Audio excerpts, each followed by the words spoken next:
Hi. Hello. Welcome. How is everyone doing? I'm doing pretty good. Pretty excited. There's been a lot of stuff going on in terms of animation stuff. So I've been kept pretty busy. That's good. Good start to the week. Yeah, absolutely. I guess you could say amazing, spectacular, even. Mm-hmm. All right. Wonderful. Yeah. All right. Chris, Well, you've also been busy. fancy. You have such an animated face, Chris. It's like so. Yeah, I get wow. Mom hated it when I used to make faces at her when I was a kid. Awesome. So we've got an interesting one today. What are we talking about? What are our topics for tonight? I know I'm going to chat about something interesting in games with regards to a lot of voices. So I'm going to speak about choral music and the use of it in games. So that's something different, a bit of a different aspect. Brian, what are you keen for tonight? I don't know, but guess this guy can be something I can really marvel at. Marvelous. Sounds quite marvelous. Kind of starting us off by nerding out by a certain game. Marvel Spider-Man 2 on PlayStation 5. Voiced and starred by probably the guy I've been following since middle school, Mr. Yuri Lowenthal, who is the star Spider-Man, who has took me all throughout my teenage years through Naruto as Sasuke Uchiha. Starred in he was basically the star of 2 Persona games. It's just overall his talent and his diversity in voice acting in general. It's been amazing. It's been an amazing ride. He deserves all the praise right now because of Spider-Man. Because honestly, and this is going to be hard for me to say because Spider-Man 2 got me to admit that it's better than Batman Arkham City. What? Wow. Yes. Brian, are you going to change your gaming name now? Hey, I didn't say all that. Let's not get crazy. I still love Batman, but I'm just like, okay, it's good, but it's not good enough to rebrand, you know? Right. Thank you, Nova. Thank you. But, so, Chris, what have you got for tonight? What were the fans picking up for tonight? It's kind of oh, God, I'm sorry, buddy. No, you go ahead. I'm sorry. So I'm going to talk about creature noises. As we know, there's a little holiday approaching up, and this is the time of year we kick off the holiday season for voiceover. So I'm going to talk about making creature voices, screaming voices, how to really get that effective pain sound that you hear a lot of actors do in video games, and also vocal health too, because a lot of it, screaming for hours, can really damage the vocal cords. So I'm going to talk about a little vocal health with that. Awesome. And Nova, what have you got in store for us? I'm going to be talking a little bit about some of the current things going on in animation and in the art world of, everything going on in entertainment with art. I'm very excited about that because there's been, at least how I've seen, there's been quite a lot going on. So I'm excited to talk about that. Who wants to go first? Let's have a vote. Paul. I don't mind throwing my hat in the ring, going first, being the first sacrifice. It's a kind of a change up when I was a kid, when I was picked last for everything. That's fine. You can be part of our team. Speaking of team, you what do you call it? You like showing off with your merchandise tonight. You've got your XP Crunch shirt. Yeah, you're repping it. do. Live now, XP Crunch. Life awesome. Also, on the terms of branding, I think I need a pretty cool nickname. Everyone's got a cool nickname. I got nothing. It's in parentheses. Just Nova, Void Star, Robert, Star, Brian, Bat Brian, Chris Brain. Brain.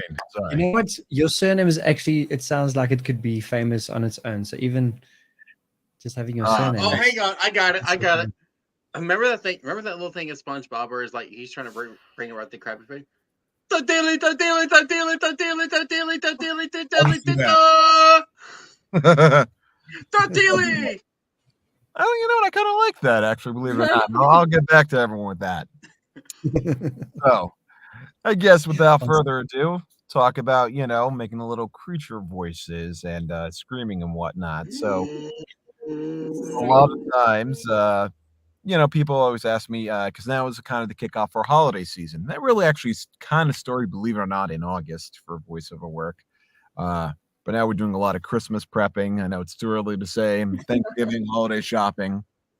So I actually just yesterday I finished a 5-hour session, probably one of the longest sessions I had, where again I was playing not really a main character, but a lot of creatures, and it was just different noises he had to make. So I'm actually going to have to stand up a little bit. So what I recommend to everyone, aside from, of course, working with a coach, is look at famous heavy metal singers like Tool, Slipknot. Oh gosh, drawing a blank on the band. My wife is going to kill me because it shuts. Pantera. Just and you notice like one is oh gosh, I'm going to forget that. Kill Switch Engage. So you notice a lot of the singers can scream for hours. They work with certain vocal coaches that are all about like screaming for heavy metal. There's one lady I follow on TikTok recently, just threw a follow yesterday, that she teaches heavy metal singers how to properly scream and everything. And that's what you got to do for proper vocal care. And I'm going to say this, every single vocal exercise you do, it's not going to look cool. I'm going to tell you that right now, which is why, I actually on the way, because I had to actually go to 2 sessions today to do separate recording studios back to back. I actually had to do my voice exercise in the way. So the whole time I'm going fee, fi, fo, feather, red leather, yellow leather, red leather. And I'm doing my tongue exercises, which I'll do in a second. And this lady's just kind of looking at me really weird. And I'm like, yeah, I'm trying to improve myself. So I'm achieving my goals. Leave me alone. Exactly. So I don't have the band with me right now, but I do a lot of tongue exercises because when I was younger, I actually used to have a lisp really, really bad. And I worked with a speech therapist, and I worked with a few vocal coaches when I actually started getting into voice acting. And from where it was to where it is now, it's greatly improved, excuse me. And so essentially what I do I will actually, of course, when I'm not driving, I call this drawing on your face. This is actually kind of like massaging your muscles. So I'll take my finger, one, this side, 3 times, right because here. they make me want to do that too. It feels like an actual under the nose, and actually my fingers kind of cupped. Can't see because of the beard. And I'll massage my face. There's a great vocal coach called Rodney Salisbury, where he has a book about vocal warm-ups. So I'll do these vocal warm-ups every single day. I'll do, the beast in the east is trying to feast on fresh fish and French fries buffet. Round and freaking fraughtless frame for fresh salmon that far, far away. The beast in the east is trying to feast on fried fish from San Francisco Bay. Fraught from fail to fetch in the barrel, fresh fish and French fries buffet. And to kind of increase my diaphragm, I'm sure you, Robert, would know a lot about this. This is actually an exercise I did in choir, where I'll take a deep breath, and I'll see if I can get over 100. We'll see. I know it's a long day, so this is what I'll do. 1, 2, 3, 4, 5, 6, 7, 8, 9, 10. 1, 2, 3, 4, 5, 6, 7, 9, 20. 1, 2, 3, 4, 5, 6, 9, 30. 1, 2, 3, 4, 5, 6, 9, 40. 1, 2, 3, 4, 5, 6, 9, 50. 1, 2, 3, 4, 5, 6, 9, 60. 1, 2, 3, 4, 5, 6, 9, 70. 1, 2, 3, 4, 5, 6, 9, 80. 1, 2, 3, 4, 5, 6, 9, 90. 1, 2, 3, 4, 5, 6, 9, 100. 1, 2, 3, 4, 5, 6, 9, 10. 1, 2, 3, 4, 5, 6, 9, 20. 1, 2, 3, 4, 5, 6, 9, 30. 1, 2, 3, 4, 5, 6, 9, 40. 1, 2, 3, 4, 5, 6, 9, 50. 1, 2, 3, 4, 5, 6, 9, 60. 1, 2, 3, 4, 5, 6, 70. And I'll do it all in one breath, and that'll help stretch out my diaphragm. So I'll be able to, because the whole purpose of reading a script is you want to take breaths, but you got to know when to breathe, when to pause, and when to carry it through. Like I'll say, live your best life. For example, I'll say 3 different ways to say it. I'll go, live your best life. Live your best life. Live your best life. And that's like 3 different ways I'll interpret. And also those help me warm up a lot for when I'm doing screaming. And so I'll do what's called the oh, why can't I think of the vowel exercise? Well, I'll go ebida, ebida, abada, ubida. And there's different, I don't want to bore everyone with that, but it's different Go for it. of it. And I'll also just kind of scream loudly. I'll go, oh,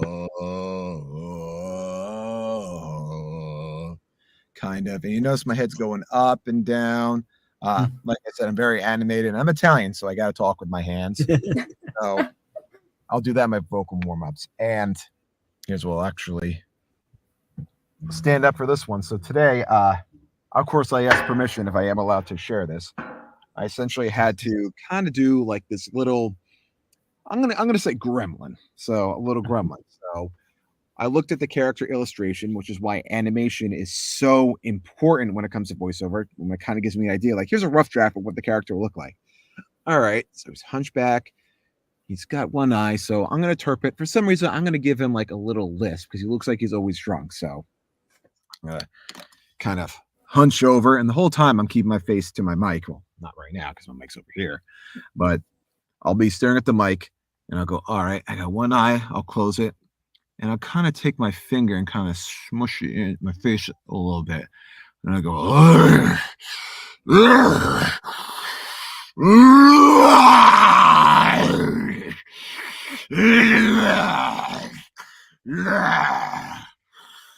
And they'll ask for 3 different takes. So that'll be one I'll do. Then I'll do one in my higher octane. I'll go.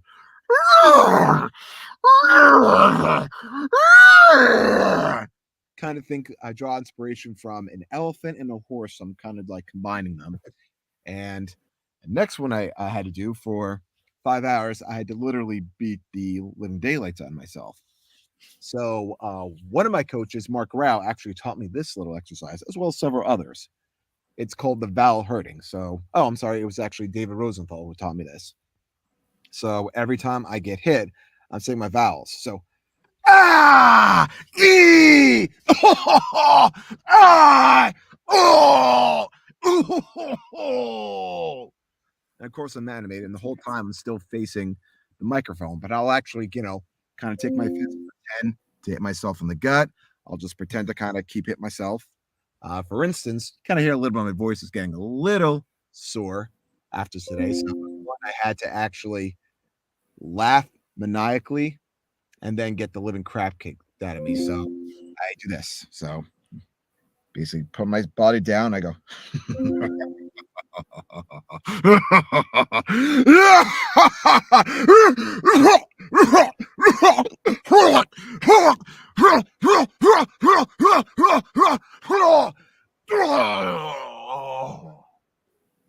I'll kind of do like fading out a little bit to kind of give like I'm getting the crap kicked out of me.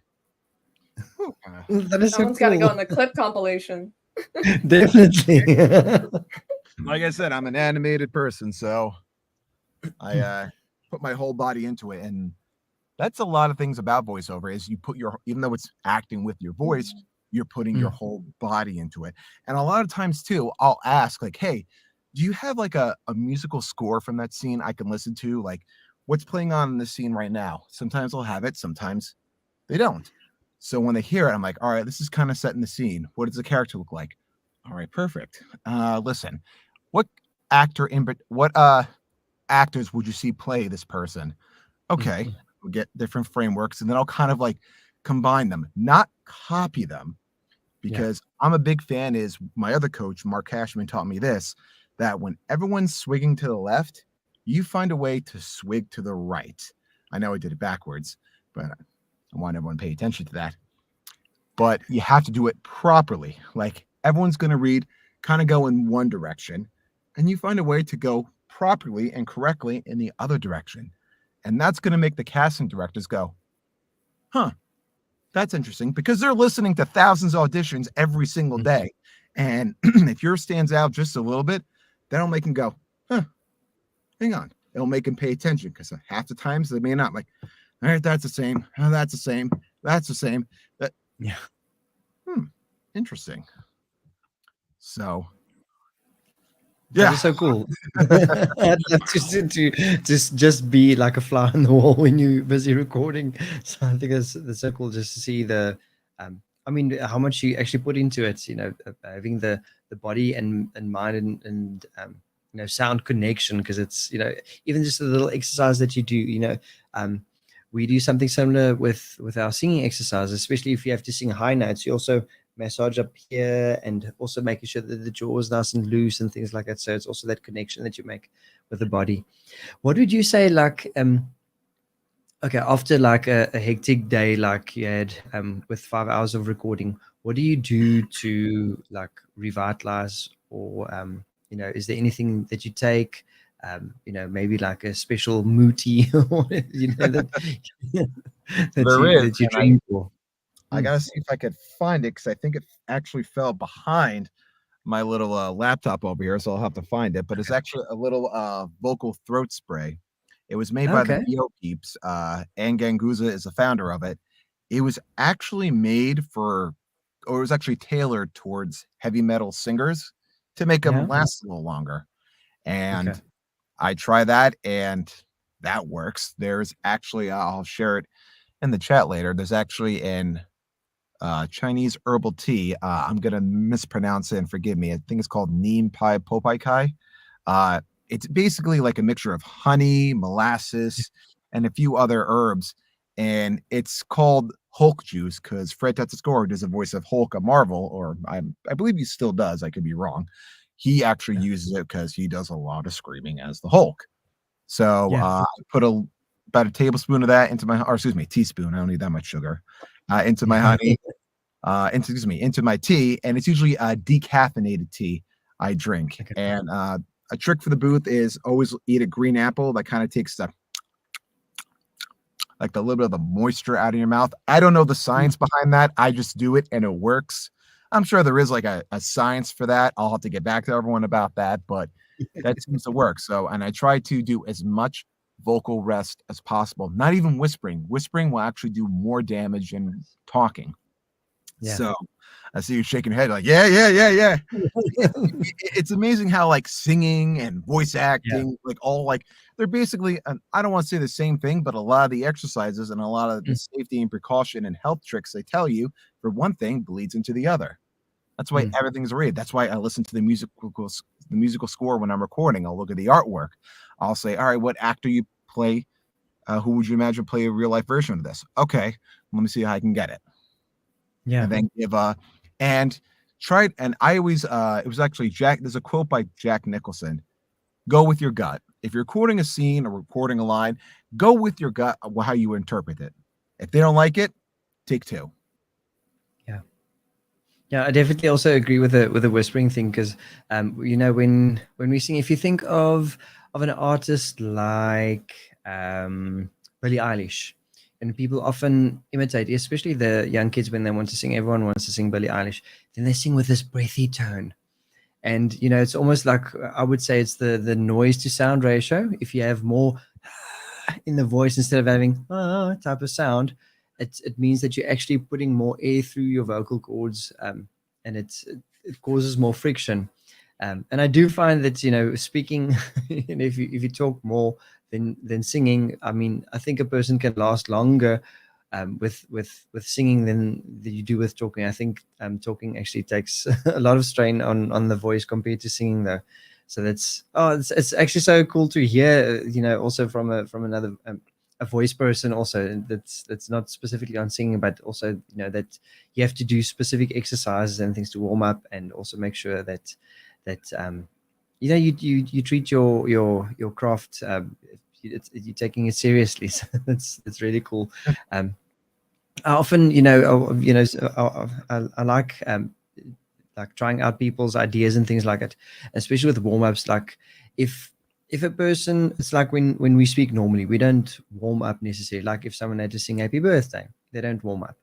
But if you know that you're going to do a marathon, then you have to make sure that you're ready, and flexing and flexibility is all there, and do all these exercises. What other exercises are there? Any specific exercise that you do to try and relax the throat?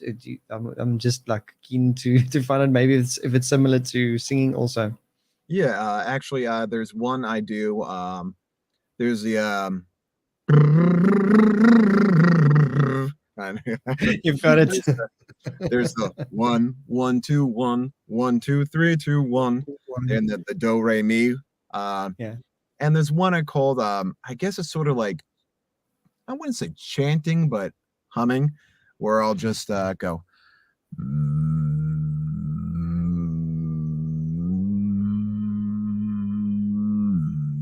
I don't know if you can hear me. So like I'm going to kind of like vibrate the vocal cords a little bit. And I told everyone this, but I'll do it. It's my tongue exercises. Remember, when you warm the warm-ups, you're supposed to look like an imbecile. And the reason for this, your toughest critic is going to be yourself. So if you can feel comfortable making silly faces in front of yourself, don't worry about it. And you'll be good. So I don't know why I took my glasses off. So my tongue exercises, I'll just go. I do have a question about that once you're done with your vocal practice. Okay. So I'll go side with this. I'll just take my tongue and I'll kind of lay it out flat like this. And then I hold that for about 10 seconds. And I stick it out as far as I can. And then I'll kind of like make it look like an arrow. So it's going flat to more straight. So.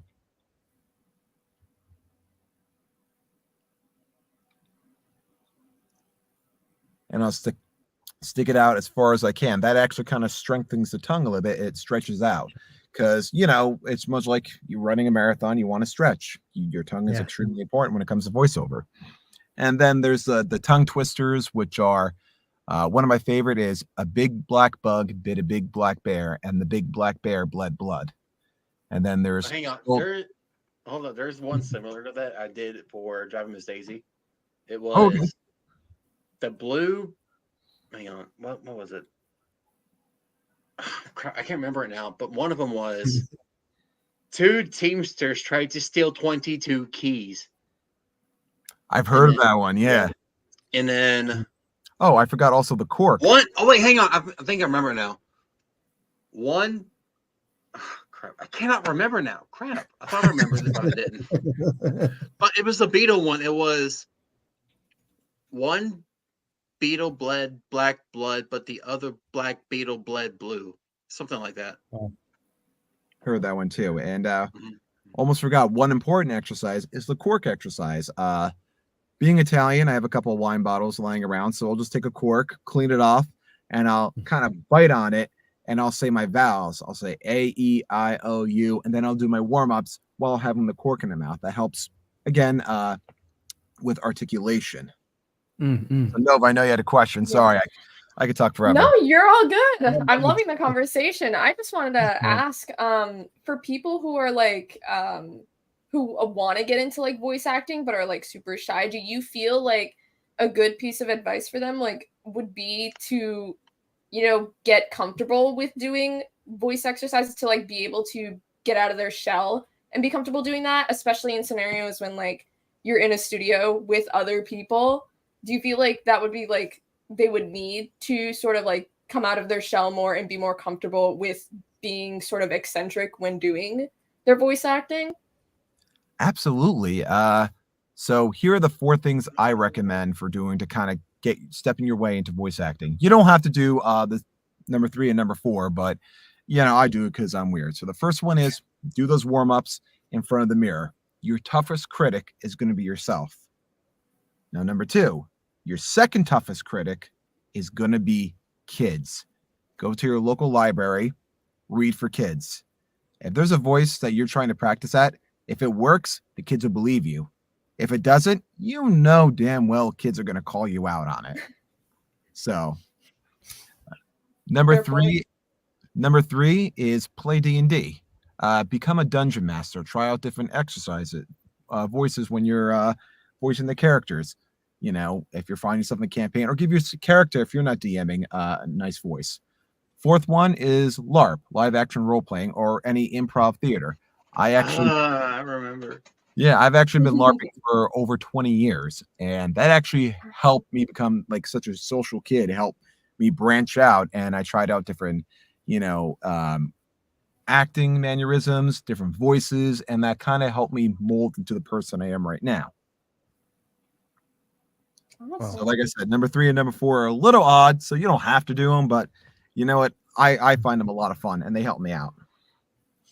Chris, if you had to like imitate or you had to voice over like a specific character or creature or something, how do you remember? Because I'm like thinking sometimes you start with an accent and then eventually you start American, then you end up British or something. You know, it changes along the line.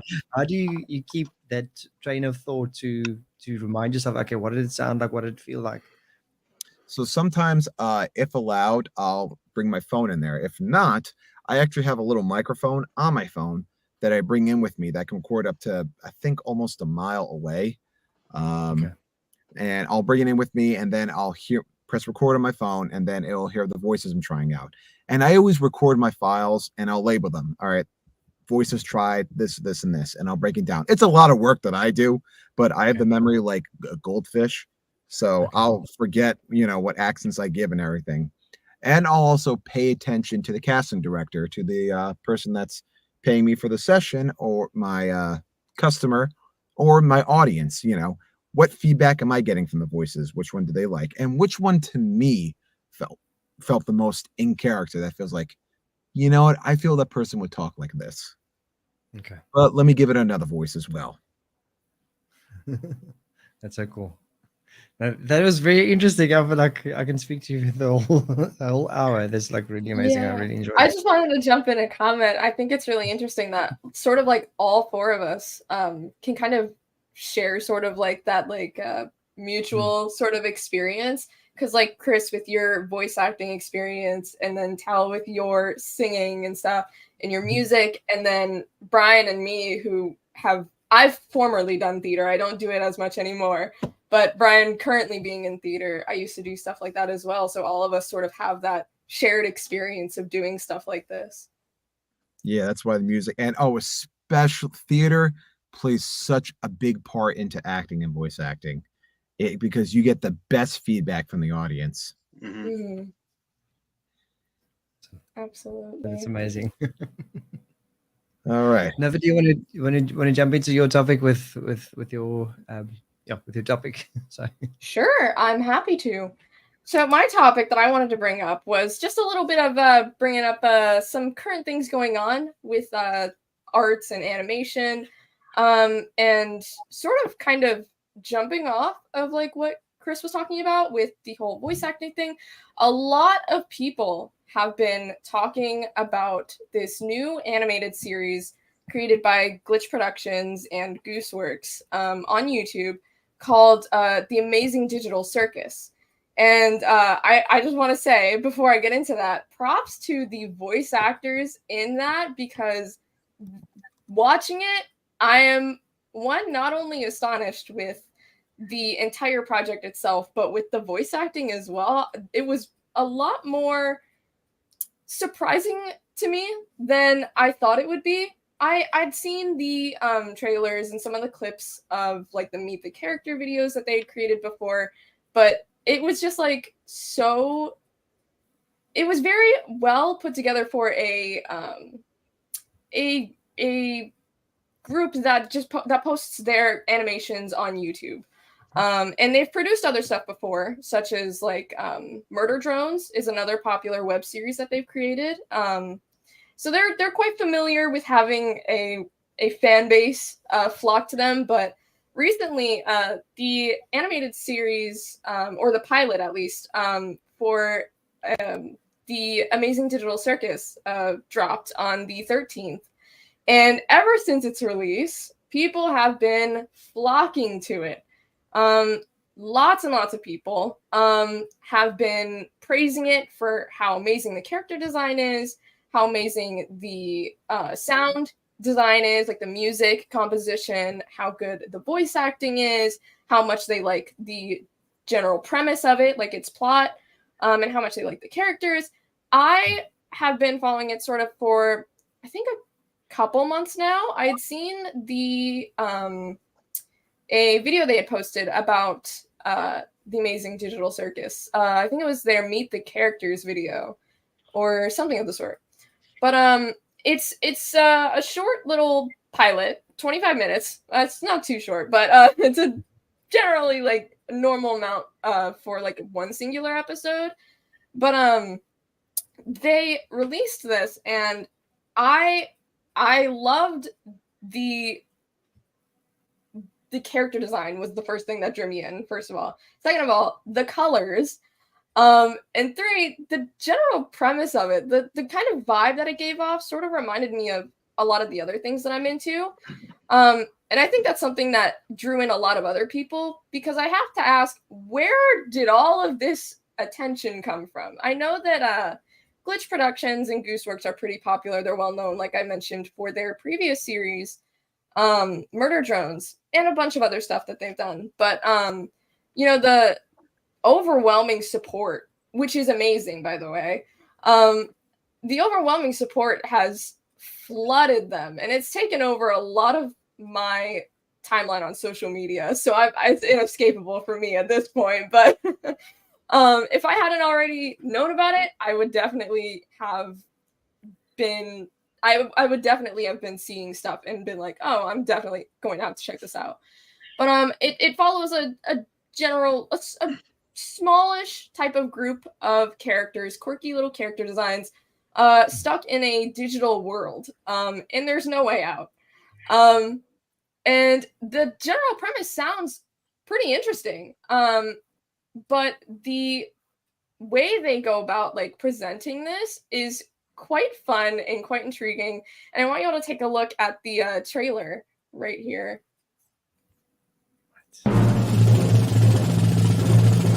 Welcome to the amazing digital circus! My name is Kane. I'm your ringmaster, and I'm here to show you the most jaw-dropping, heart-stopping, mind-bending paraphernalia you've ever laid your eyes upon! Who are you people? Where am I? Everything's gonna be okay, new stuff. We've all been through this. If there was a way to leave, I'm pretty sure we'd have all left by now. Welcome to your new home. And your new body. A new home? What do you mean? You, my friend, stumbled into an incredible world of wonders, where anything can happen! I'm fine with doing whatever, as long as I get to see funny things happen to people. After a while, you start to realize that you really can't leave, and constantly chasing an unattainable goal will start driving you a bit crazy. Oh, God! Why can't I remember my name? Thank goodness this is all a dream, right, Pomni? Kane! We have a bit of an issue here! You completely lose sight of who you are and why you're even alive, and when you reach your breaking point, something really terrible can happen. What did any of that mean?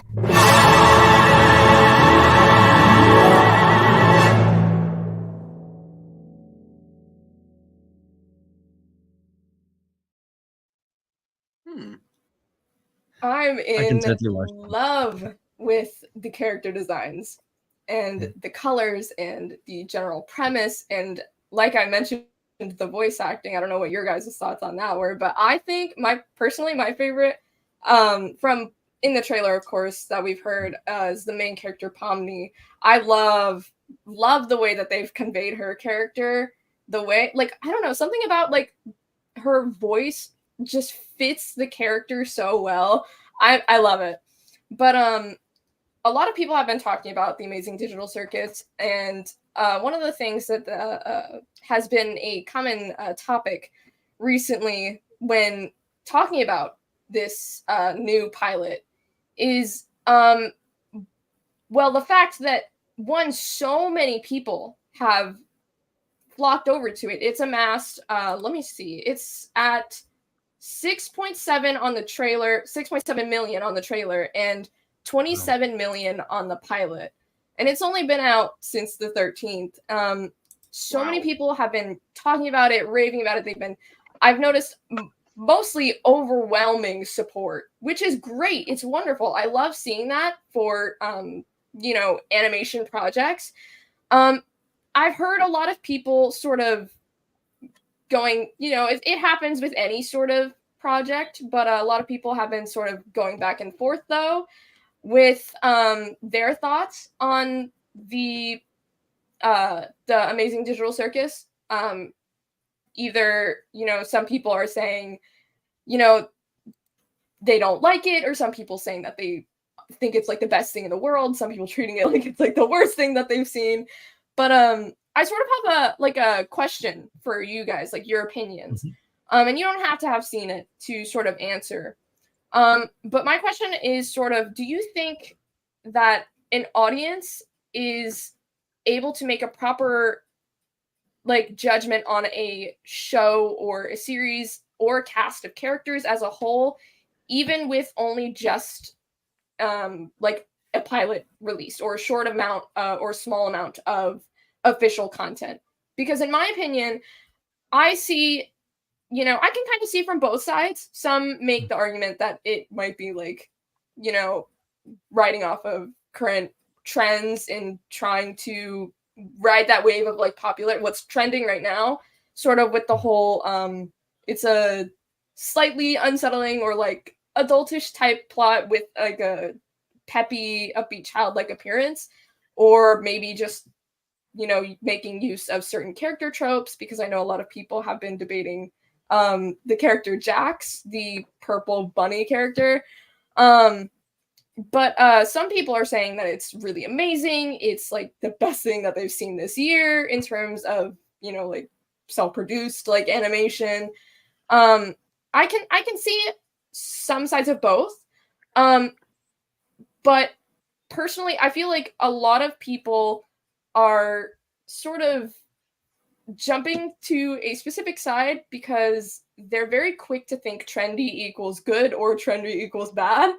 But I just want to know like your guys' opinion. Do you think an audience is able to make that proper judgment on whether or not the cast or the show, like the cast of characters, or the show itself is bad or good based on just a 25-minute pilot? Or what are your thoughts? So there's always this cautionary phrase that someone told to me: be careful when you ask someone's opinion, you're going to get it. I mean, in one hand, I think not, because so many people put so many hours and work, blood, sweat, and tears in it. So it's almost not fair, like, what they get to it, like the reception they get, if it's negative. On another hand, you need the audience's approval in order to get your show off the ground. It's like an unnecessary year. It's a needed evil. That's what I'm trying to say. I can't talk. It's definitely a double-edged sword. I mean, I remember a while ago, back when Steven Universe was extremely popular, that animation style was popular, and then I think they made the Thundercats with the same animation style, and a lot of people were like, "This is, what is going on? What is with this trend in animations?" And a lot of them were actually animators just saying, "What's with this trend? Like, I don't like it. Like, it's." They're saying, I don't know it, but they were saying it's dumb. I mean, if a certain trend works, go with it. Because a lot of times people try to go different. I mean, what was that show with the Power Rangers that came out? That was almost just like the Power Rangers, but it wasn't the Power Rangers. It was 3 martial arts students. Came out in the 90s. Oh God, that sounds familiar. Beetleborgs. I think I just showed my age. Wait, was it Beetleborgs? It wasn't Beetleborgs. There was another one. But anyway, like they tried to do something different, and I think it lasted like 2 or 3 seasons, but it ultimately failed to Power Rangers. But I mean, as far as like it's a double-edged sword. It's a needed evil. Like you need the audience's approval, and they're going with. I'm sure people in the boardroom are saying like, "Well, this trend worked. Let's see how we could do it a little bit differently, but kind of do it the same, almost. Right. Do it the same, but make it a little different." Right. That was a long way. I completely get that. No, that's good. Awesome. Yeah, me personally, I feel like, especially with it, like what you said with it, sort of, being new, and also them being like, well, if this works, then it works. I feel like since we only have sort of like just one singular pilot, there's still room to explore. It has like the sort of potential. We just have to give it the ability to explore that potential. And there's another thing I was going to mention about something you had said. Oh, right. You had mentioned they sort of need that audience approval in order for it to be picked up. And that's one thing that I heard a lot of people discussing was, once the pilot had dropped, immediately after it had dropped, they were promoting like merch that they had already created for this. And a lot of people were sort of like, oh, this is just a ploy so they could, get money. But like in the description of the video, they do state that it's money that goes directly to supporting it, to make sure, like, if you guys like this goes to help us support, or this help support us to make like the show into like a full season, Absolutely. So in order to have that like audience approval and to be able to make that season, they need that audience approval. Yeah. I think with these pilots, episodes, it should kind of give you an idea of what is to expect, but also not give away too much. Because I've also seen like movie trailers, then all the action was in that 30-second or 1-minute clip. Then you watch the movie and it's like, I've experienced this. And it's like, really? Isn't there more? So you give it a little bit more, but not too much. So, but I mean, what I've seen, at the moment, my favorite character is the little bunny character and the girl with the wool hair. So, I mean, those voices sound amazing. So, maybe not a fan of the teeth person thing, because it sounds like a like a cereal ad type of thing. But I mean, that's also talent. I can't do that. So I mean, it's really cool. But the characters look cool. I didn't quite catch the plot about the whole thing. So, I'll have to probably watch it again, just like, okay, what's happening here? Or maybe that will actually tickle my fancy to actually go and watch the first episode type of thing. So I think that's a good start for me. Whoever made that trailer deserves an award, because it gave away just enough. I'm still beyond frustrated. I will never forget it. I was in Buffalo Wild Wings, and this is right when The Amazing Spider-Man 2 was going to debut. And every time a different trailer came on, it revealed more and more about the movie. Now, the infamous scene, I remember I was sitting there watching the scene, and then all of a sudden I see Spider-Man going down, and I see Gwen Stacy falling. And I stood up, kicked back my chair, and said, "Are you kidding me? They just spoiled the movie." Now, as a comic book fan, I know exactly what's going to happen. I'm like, I actually didn't see the movie in theaters. Like, oh wow, a friend of mine actually, I say this, got a bootleg copy, and I watched it. I did eventually go and see it in the movie theater, like eventually, but I'm like, I know what's going to happen, and sure enough, I knew exactly. I'm like, yep, I know it. I'm like, it's giving away too much. Another a good trailer is actually the first Suicide Squad movie. I thought that was perfect. Gave away, and that trailer gave away just enough to really capture your attention. The voice acting was on point. I know a lot of the voice actors, and it was on point. The animation style is beautiful, and the music hit in the right spots. Sorry, I can like dissect a trailer and everything. Yeah, it's amazing. Like there's certain things I think was also a topic that we should maybe cover in future about movie trailers or movies that we've watched, or game trailers. Oh my god! Yeah, and what it looks like now. Like I'm thinking of movies like Anaconda. When we believed like the snake. And now if you look at it, it's like, oh, it looks like cheap animation. But things where people tend to try too hard. Like I don't know if you watched the Mummy with the Scorpion King, where they had this CGI version of The Rock. It just didn't work. I mean, if they just had him there as the normal Rock, it would have been perfect. With no CGI, just an awesome fighter type of thing, buff-looking guy, and it's the Scorpion King. It would have worked for me. He didn't need to add like weird stingers and legs and things to make him look like a scorpion. I mean, I already believed in the trailer that he was the Scorpion King. So when people try too hard, and I think that must have cost a pretty penny to get all that animation done. CGI mustache from Justice League. Yeah. So I thought that was like a. If I may interject a little bit, so because it also goes with the new Flash movie. I loved it. There was definitely I noticed with the animation something was off, and then I actually saw a video from one of the animators. They basically rushed the movies too much, like to make Like, look at Avatar: The Way of the Water. Look how beautiful that animation is. It takes a while. And the guy, one of the animators said, it takes a while. Like, we had a certain time date. It's like the Pac-Man video game. Oh no, the ET video game on Atari. You rush something, you're going to get poor quality. And, you know, when they only care about this. Yeah, unfortunately. Yo, no, that's crazy. But Brian, I know you've got something exciting to share with us. Something marvelous. Yes. Actually, well, first off, I'm literally going to geek out over this because this has literally been the best superhero game since Batman Arkham City.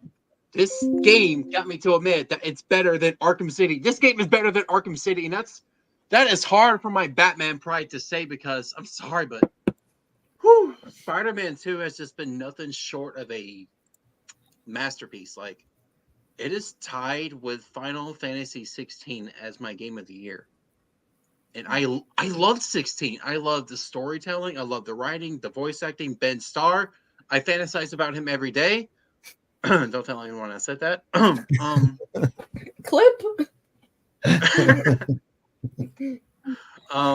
But this has been such a major step up from the first one that I can't not talk about it. Like, and just overall, just Yuri Lowenthal, he has been someone I have followed since middle school since I first started watching Naruto. It's insane. Like, I've never thought I'd follow someone's voice acting for this long. But Yuri, like, actually, I remember like a long time ago, I sent him like a fan email and actually got a response back. I wish I could find it so I could show it, but oh my god. We just got to play the trailer. Play the trailer. You got to play. We're going from all. There we go. Let's check it out.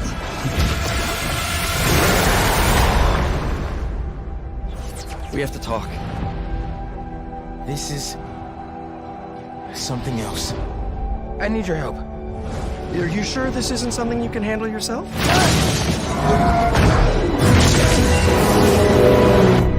I'm sure. Miles, this is crazy! We call it a symbiote, and it chose you. Get it off of him! Ready for your annual physical? I'm the hero here, not you.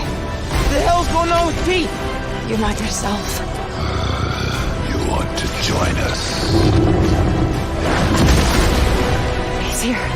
Fuck down the whole building! I know I can snap him out of this! We can fight this together!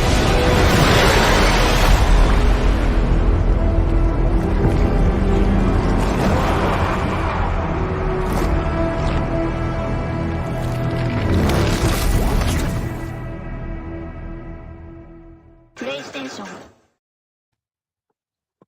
Be greater together. Wow. Chef's kiss. That looked good. Chef's kiss. Chef's freaking kiss. Oh my gosh. Like, I'm like, every time I watch that trailer now, I'm going to get chills. And I'm playing the game and the trailer still gives me chills, bro. Brian, how many hours in the game so far? Honestly. Oh, God. 25. No, for and it's a 13. 25. He's like fixating on every single detail. Probably at least 34. Probably, especially since I'm trying to 100% thinking before I finish it, so I can just get that nice platinum trophy on the end title screen when I finish.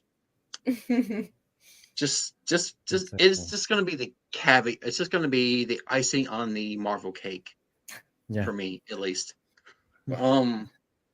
I also got another clip of showing other work that Yuri has done. If you want to just go ahead, because this, I haven't even scratched the surface of what Yuri Lowenthal's done. I'll pop it on screen. There you go. Isn't it?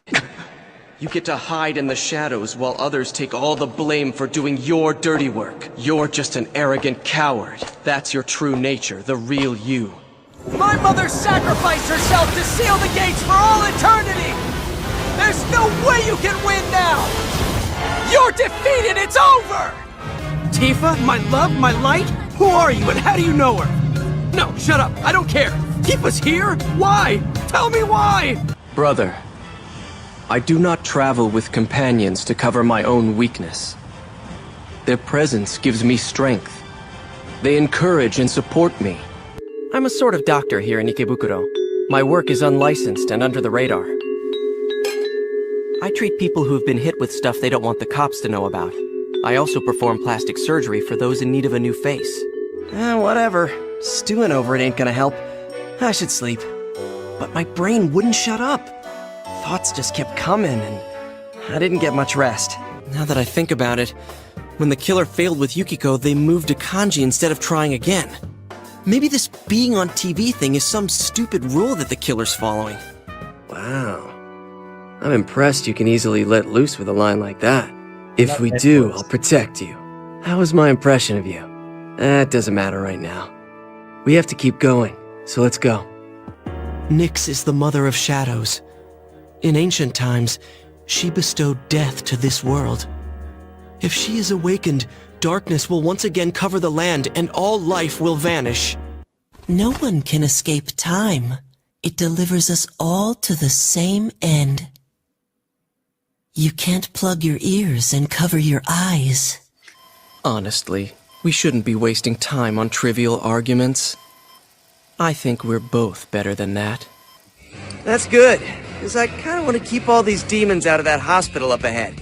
You okay with that? There's a bunch of people in there who can't, run, so we gotta nix these demons. Mind helping out? What the hell, Six? What are you so mad about, huh? That's so cool. A lot of variety there. A lot of variety. And that's oh my gosh, man. There's just so much I can talk about, but I can't put into words. I don't know. Yuri, I don't know I highly doubt you'll ever find this, but if you do, just so you know, you probably got your number one biggest fan right here. That's so cool. Yeah. Okay, so anyway, play Marvel Spider-Man 2 exclusively on PlayStation 5 app now. There you go. You need to get commission for the shoutouts. Yeah. If you buy it. So, Brian, I got a question for you. What you've seen so far in Spider-Man 2, without giving any spoilers, what do you love most about it? You had to pick one thing. If I had to pick specifically, it would either be traversing the city or just overall just the story, honestly, because that's also what I've been a fan of. I'm a big fan of like good storytelling, and Insomniac with this game has not failed with storytelling whatsoever. Right. They did. It was good in the first game. It was good in Miles Morales, and now they scaled it up to 11 with Spider-Man 2. It's funny. My daughter's actually playing the first Spider-Man, and there's one part she keeps dying at, and she's getting so frustrated. And I'm sitting there like, that's gamer age, sweetie. That's gamer age. What difficulty is she playing it on? I think normal, but she's never played video games, before. Yeah. She played like, maybe Just Dance or Family Feud. Yeah. Actually, her first video game was Lego Dimensions. That's one where you put the characters on the sphere and everything. She loves that. And unfortunately, I don't make the characters anymore. But yeah, she's just keep getting. She's like, ugh! And I'm like, if you think that's hard, just for you wait, kid. Oh God. It's like, and it's easy for me to say this too. Insomniac someone at Insomniac definitely took inspiration from Batman Arkham and applied it to those games, because those games are so similar. Like if you really like dissect every little aspect of between the two franchises, those games are very, very similar. And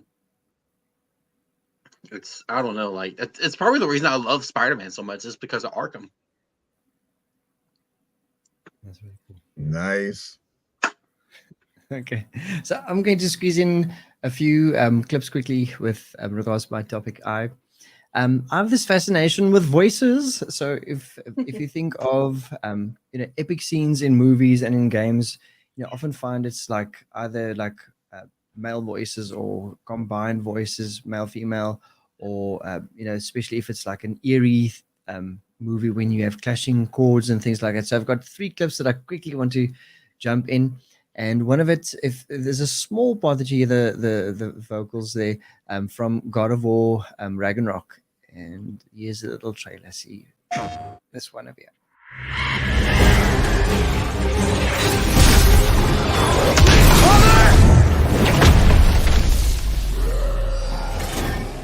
When you are at your weakest. When fear and doubt are a burden too heavy to bear. Remember this. You are not alone. Rated M for mature. Okay, that was like a super small clip, but just how it helps to almost like emphasize the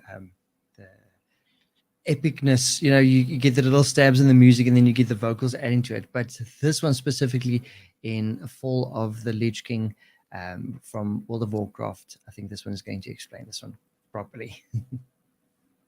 How simple it was to draw the great Tyrion Fordring out of hiding.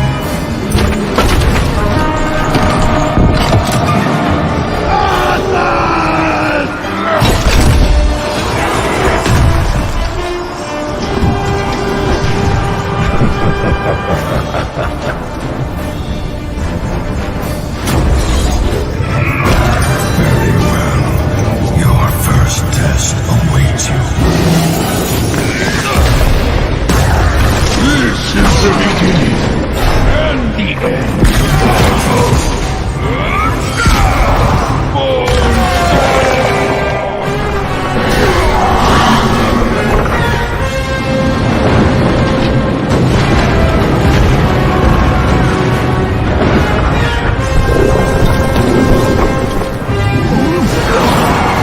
Your soul will find no redemption here. Things are about to get much worse. Good news, everyone!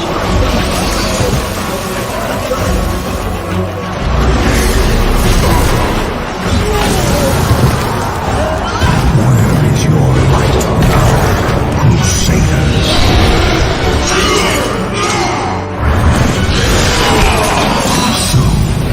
You will belong to the Scourge. This is the end. Arthur! I'm going to finish what I started at Light's Hope. The light won't protect you here, Paladin.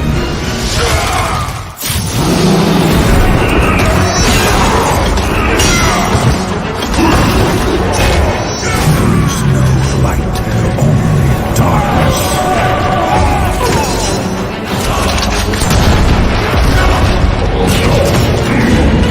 Taste now your tragic end.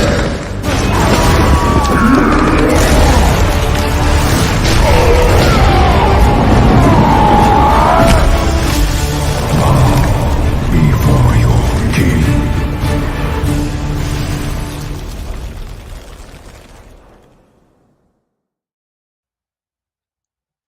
Okay, so definitely helps build up the anticipation.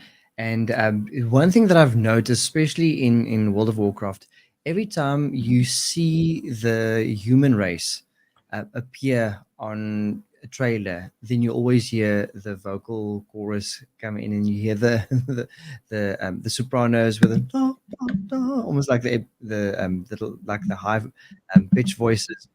But definitely every time when you see specific races, if it's the orc tribe, then you see it's like a percussive, like drumming, like war drums. And immediately when you see humans on screen, then you hear the vocals coming in. It's some form of like royalty, almost like innocence, because the humans represent good, And then obviously in this case, the orcs are like the evil ones, and and then later on, with all the, if you play World of Warcraft, then roles change. Then you get the evil humans and the good orcs. So that's quite cool. But as a little ending towards, just to close off on my one, our choir, the Nelson Mandela University Choir, a few years ago, took part in a recording for Civilizations 5, where our choir, we actually had one of the producers, American man from, I can't remember if it was from Texas, but Caleb Vaughan Jones was actually working at our university for a short period of time, and he was the person that put all the music together for Civilizations. And while he was at our university, we got the opportunity to record, and we sang the theme song for the Zulu tribe in Civilizations 5. So I've got a little clip so you can just hear what we sounded like in that game. Mina ngingushaka wakwaZulu, ngiyinsizwa yamabutho, ngakusho okufanayo nawe.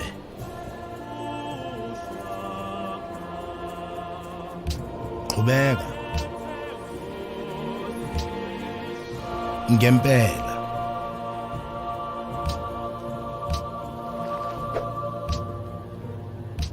Lutho neze neze. Qhubeka. Cha.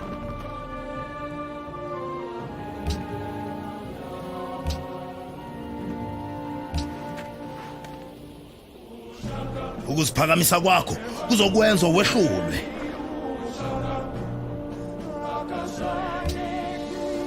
Angizwanga.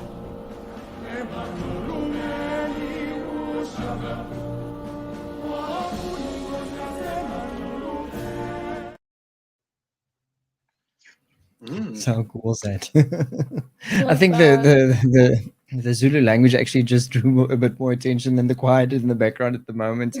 But that is literally what Zulu sounds like. So the percussive sounds, and I could understand a little bit of what it was saying. But Zulu is one of our 11 languages in South Africa. So that was quite. That little reminds me back when I was in 7th grade. I did all county choir. That reminds me of a song we had to sing in Swahili. Oh, sweet. It's I for the life of me I can't even remember, but it was pretty good. I remember that. I think I did a song in Japanese and I did a song in Swahili, but that's all I remember. Yeah. Some of our languages like Zulu and Xhosa, they actually have a lot of percussive sounds. So it's and you have to say it like properly. Like say for instance, if you see a C in a word, it's like a, so it's the front of the mouth, and then if it's like an X, it's a sound. So it's almost on the side, and then a Q is like, and then you get a GQ that's it's like a it's weird how That's each. so fascinating. Yeah. And it could be, there could be a slight difference in the sound, and only as a native speaker or someone who who speaks it a lot will hear the difference where something like seeing and writing it sounds so close to each other, where if you say bala, it's BHALA, and if you say bala, you got, if you don't know, you can't hear the difference. So like, is this person speaking about writing or seeing, or that type of thing. So some it's very, very close to each other. So you have to be very observant in that sense if someone just learning the language. Interesting. That was quite fun. Imagine try to voice over a few things like that. Oh, yeah. I had to read a book where I did 12 different accents, Scottish, Irish, and then out of the Irish, 4 of them were different regions of Ireland. Yeah. Yeah. That is one thing I'm still struggling with is accents. Yeah. That's something, if you have to sing it, it's different. I don't know. I think everyone sings in American. I could see that. I never knew the Spice Girls were from the UK until I actually heard them speak. Yeah, that's true. I was 8 years old when I found out this recent information. Today years old. That's quite funny. If I was there was another movie that was also I'm thinking, what is it? Wakanda. Is it Black Wakanda Panther? Forever. Yeah. Like some of the people here in South Africa complained and said that the pronunciation was very bad. So it's like no, I don't know what that guy said, but it's not our language. So it's quite funny. And there's quite a few other movies also that I know that like Charlize Theron. I think I can't remember what the movie was where she actually spoke Afrikaans in one of its. I think she was like pretending to be with a husband or something. They actually spoke, and both of them are actually Afrikaans speaking. And then also Arnold Vosloo in The Mummy.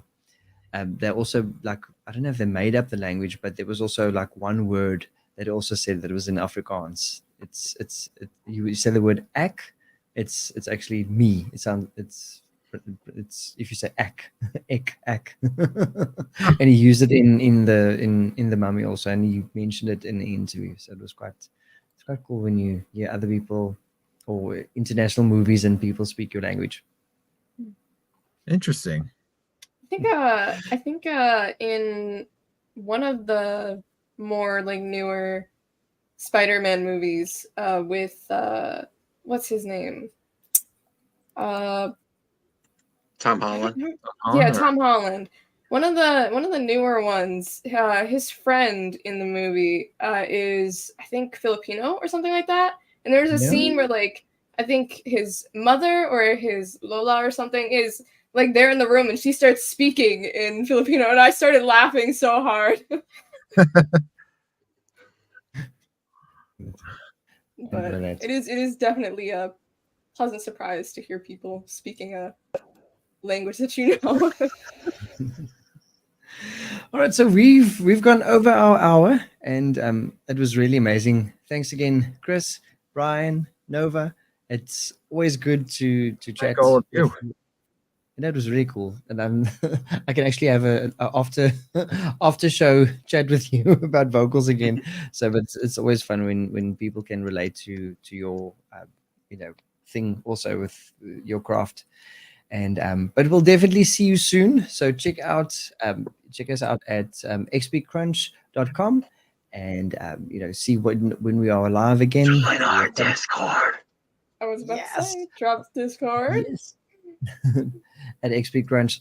So go check it out and make sure that you can also send us DMs on Twitch and all the live platforms that we are on. And we will see you soon. Cheers, everyone. Bye.